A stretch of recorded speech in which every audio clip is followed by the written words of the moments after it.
It's our second game here in Springfield, and I'm joined by outfielder, first baseman, utility man extraordinaire, Barrett Serrato, who is new to the RoughRiders as of early this week. Barrett, you haven't gotten into a ball game yet, but what have been your impressions here sitting on the bench watching the first few AA games? It's just been fun seeing about how the guys go about their business. So that's the biggest thing I've taken from the experience so far, is learning how guys up at this level, older guys, go about their business every day through warm-ups, workouts and things like that, and just how they handle themselves and conduct themselves on the field and stuff. So that's been my biggest thing so far. You had quite the unenviable travel situation on Sunday. Walk us through exactly what happened and where you were at what time. Well, I got a call around like 9, and I was at a movie, so then I ended up coming back, packing my stuff up. Super Shuttle ended up picking me up at 3, headed to the airport. 3 in the morning? Yeah, 3 in the morning. I was at the airport by 4 in the morning. About 5:30, I think the plane left. Showed up in Frisco around 10, and then drove straight to the ballpark, took a taxi to the ballpark. Showed up there and just got everything settled in and ready to go for that 4 o'clock game, basically. You could not have been expecting that phone call Saturday night. No, not this. I got a warning that something could happen. I was expecting maybe Hickory possibly, but then got a call saying, hey, there's an opportunity here, and he said, good luck, and I said, all right.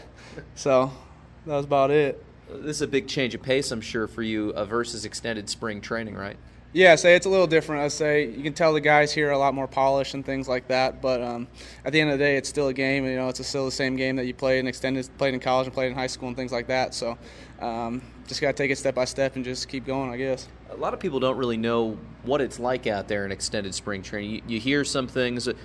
Tell our listeners, what is that routine like? What are you doing on a daily basis? Who are you playing? You play basically the same teams you played in the Arizona League, basically for the Cactus League, every day. Mainly the Royals and the Padres, since they're right with us, and then the Mariners are close by. But you're up early. I wake up about 5:15 every morning, at the field by 5:30. Breakfast at 6, workout at 6:30, hit, and then got a little practice some batting practice before a game at 10:30, and then you're there for play a 9-inning game at 10:30, and then once the game's over, you eat lunch and you're done for the day pretty much. So it's early days, but I say they've been doing a really good job at keeping us going out there and keeping things light and loose, and we get good work out there, so it's been fun. How disappointing was it for you, or tough was it to deal with not making a team out of spring training this year? You were all Big Ten player the last couple of years, and I'm sure it was your goal to make a team out of spring training. Is that tough to get over, or is it something you just have to move on past and keep working? That was my goal, is to make, go to like Hickory or something like that.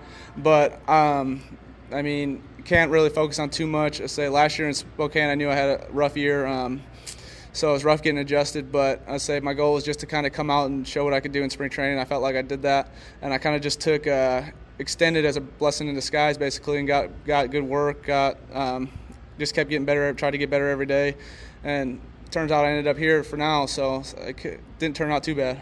Here with Riders outfielder Barrett Serrato, what was the biggest difference between playing in the Big Ten last year and your first experience in Spokane after you were drafted?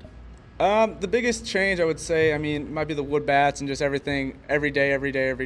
In college, you get a little bit of a break. It's a big change, learn how to be a professional instead of being a college player.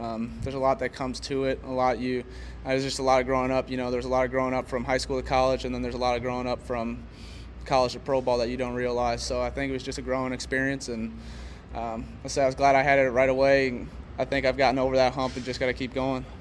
And you mentioned it, playing all the time, that grind, I know in short season ball is some of the worst that you can get in terms of playing every day, squeezing a compact schedule into a finite number of days. I'm sure that took some getting used to from a physical standpoint.